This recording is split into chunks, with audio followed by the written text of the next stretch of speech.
Salve, salve nação tricolor, forte abraço para você, torcedor amigo ligado aqui na Central do Bahia. Meu nome é Lucas César. Começa agora mais um Central em Forma no nosso canal. Então roda a vinheta.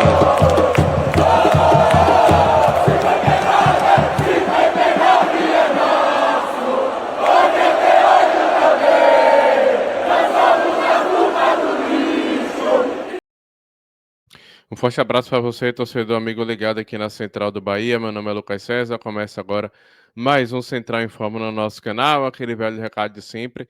Inscreva-se aqui no nosso canal, deixa o like nesse vídeo e ative o sino para não perder as notificações aqui do nosso canal. Bom, vamos falar sobre o gramado da Arena Fonte Nova.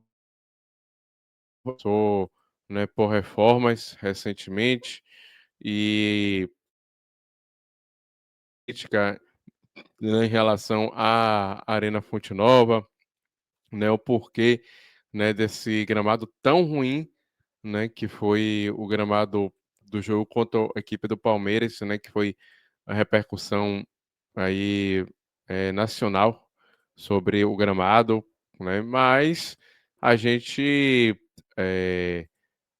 fica feliz, né, porque o gramado ele foi totalmente, né, conservado para esse jogo, preparado para esse jogo, melhor dizendo. E aí a gente já traz aqui, né, a imagem, né, do gramado da Arena Fonte Nova, né? Um gramado aí totalmente pronto para esse jogo contra a equipe do Grêmio. Então, Grêmio nem Rogério Ceni, ninguém vai poder botar defeito, né? Onde a troca aconteceu no dia 6 de outubro e finalizada no dia 10 de outubro, né? Aproveitando a data FIFA, houve a substituição total aí do gramado, todos os testes foram realizados, então tá aí o piso novo, né, para o jogo contra a equipe do Grêmio, neste domingo, às 8h30 da noite, na Arena Fonte Nova. Então, o torcedor do Bahia já tem aí motivos para comemorar pelo menos antes da bola rolar, né? Não vai ver um gramado ruim, estragado, como foi no jogo contra a equipe do Palmeiras. E falando em Bahia e Grêmio, né, a gente vai falar, obviamente, de um tema que é polêmico, né? E eu sempre, quem acompanha aqui a Central, sabe que eu deixo esse assunto sempre por último, porque ele é, na verdade, um tema que é comum, né, nos 20 clubes da Série A. Óbvio que um clube ou outro, né, acaba, não reclamando tanto, né, mas a maioria reclama de arbitragem. E é ele que vai apitar, né, Bahia e Grêmio. Rafael Claus, FIFA, né, ele que é federado, né, na Federação Paulista de Futebol, o árbitro assistente número 1 é o Danilo Ricardo Simão Maniz, né, de São Paulo também. E o assistente número 2 é o Brígida Cirilo Ferreira de Alagoas. O VAR fica a cargo de Rodolfo Toski Marques, do Paraná, né? Então, a arbitragem é de Rafael Claus e o VAR fica a cargo de Rodrigo Toski Marques. Pois é. Que a arbitragem passe despercebida. Porque tá brincadeira toda rodada, né? Tem uma lambança da arbitragem.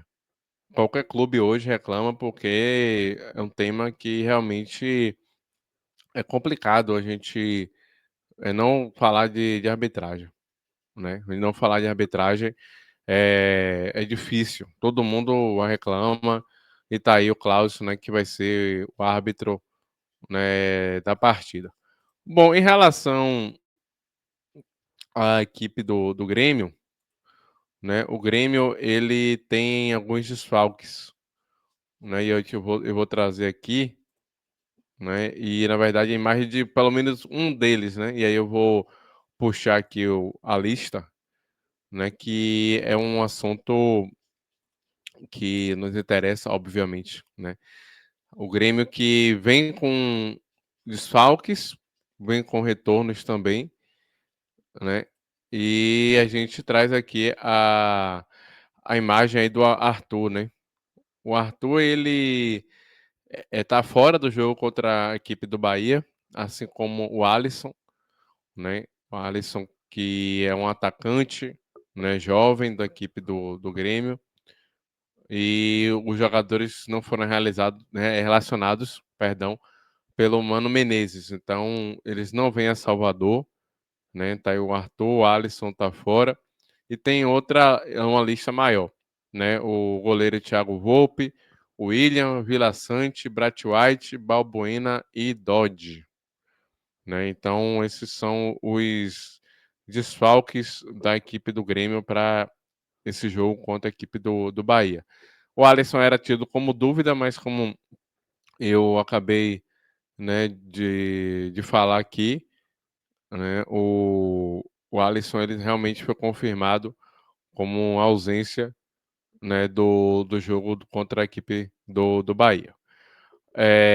Só que também o Grêmio tem a volta de 2 titulares, né? O Kahneman e o Marlon, né? Kahneman zagueiro e Marlon que estavam suspensos, né, desde o jogo contra a equipe, né, do Red Bull Bragantino e estão de volta, né, cumpriram suspensão e estão de volta a equipe, né, do técnico Mano Menezes que vai reencontrar, né, o Bahia, ele que foi treinador do Bahia, né, no ano de 2020, 2021. Né? Eu nunca quis o Mano Menezes aqui, mas tá aí. O Grêmio vem com uma série de desfalques, mas tem um retorno aí de volta Kahneman e Marlon.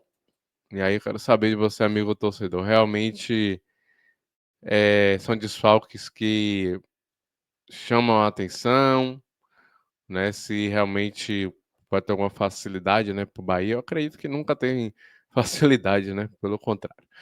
Vamos falar agora de um lateral que está deixando o Sport Clube Bahia, né? Mas não é agora, viu? Pode depois dizer que agora não. Óbvio que não é agora, que a janela de transferência está fechada.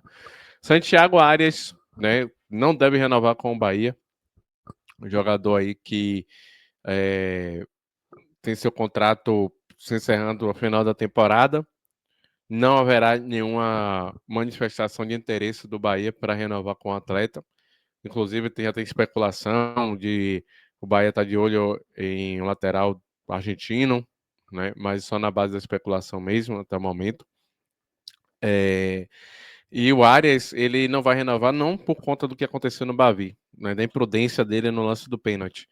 Mas não há interesse do atleta permanecer e também da diretoria do Bahia em manter o atleta para 2026. Então o Bahia já pode se movimentar, ou já está até se movimentando no mercado da bola para trazer um substituto para o Arias, que não vai renovar com o Bahia para a temporada 2026. Um atleta que teve uma lesão e pré-lesão estava muito bem, inclusive melhor até que o Gilberto, mas pós-lesão, realmente o Arias está deixando a desejar.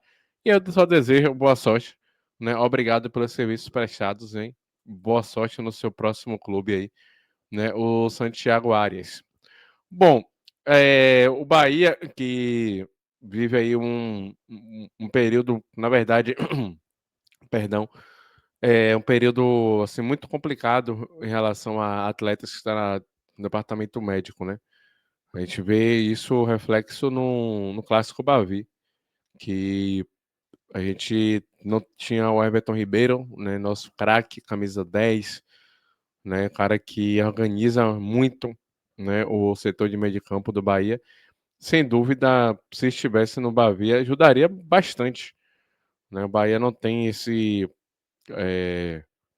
jogador que substitua a altura, né? O Everton Ribeiro. Bom, eu vou aqui trazer, né, a informação que 2 atletas, né, estão perto aí de retornar e são fundamentais, né, fazendo aqui uma falta absurda, né, o time do Bahia, né, são eles dois aí, Eric Pulga, né, e Luciano Juba, né, o técnico Rogério Ceni recebeu boas notícias nos treinos de ontem, sexta e hoje, sábado, né, em processo avançado de recuperação, Eric Pulga e Luciano Juba intensificaram as atividades de transição física no CT Evaristo de Macedo. Estão cada vez mais próximos de reforçar o Bahia nessa reta final de 2025. O Pulga, que teve uma lesão muscular, voltou a jogar contra o Fluminense, mas sofreu uma nova lesão, foi contra a equipe do Mirassol, naquela goleada de 5-1, né? E teve uma maior cautela, né, para o tratamento. O atleta que iniciou a etapa final da recuperação a participar de treinos leves com bola, sob a supervisão da equipe da preparação física e demonstrou evolução positiva. O Luciano Juba, que se recupera de um desconforto muscular, existe até uma possibilidade nesse jogo do Grêmio, mas é muito remota. Então acredito que o próprio Iago Borducci possa iniciar entre os 11. Né? O Juba aí que também avançou na parte física e participou de trabalho específico de campo na sexta, como parte do recondicionamento físico para reassumir a titularidade tricolor. Então, o camisa 46, né, participou de uma parte dos trabalhos e deve ser a opção, se não for agora contra o Grêmio, contra o Inter na quarta-feira, na Arena Fonte Nova. Então, boas notícias aí, torcedor do Bahia, né, para o retorno desses dois jogadores fundamentais. Então, galera, quero saber a sua opinião sobre a arbitragem, sobre o Grêmio, sobre retornos aí, né, do Bahia, né, atletas para a equipe do técnico Rogério Ceni. Central do Bahia, vamos avante, esquadrão.